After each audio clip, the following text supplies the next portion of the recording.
عجينة واحدة وأربع حشوات لذيذة. عملتها بصوصات مازولا الرهيبة، يعني كل نوع أحلى من التاني. بدأت بعمل العجينة، عملتها بأربع أشكال مختلفة.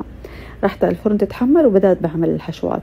بدأت بحشوة التونة مع البصل الأخضر، برش الليمون والشبت والفلفل الأسود والليمون. حطيت عليها مايونيز مازولا الكلاسيك وبدأت أحطها في الفطيرة اللي على شكل مربعات. كمان حمرت الستريبس الدجاج وحطيت عليه الذرة مع الفلفل الرومي والبقدونس، وحطيت عليها مايونيز الشيبوتلي من مازولا. وبعدين عملت حشوة البيتزا عبارة عن طماطم وفلفل رومي وصلصة، بهار إيطالي وزيتون. حطيتها على الفطيرة اللي تحمرت وحطيت عليها الجبنة. بعد ما حطيتها بالفرن حطيت عليها صوص الرانش.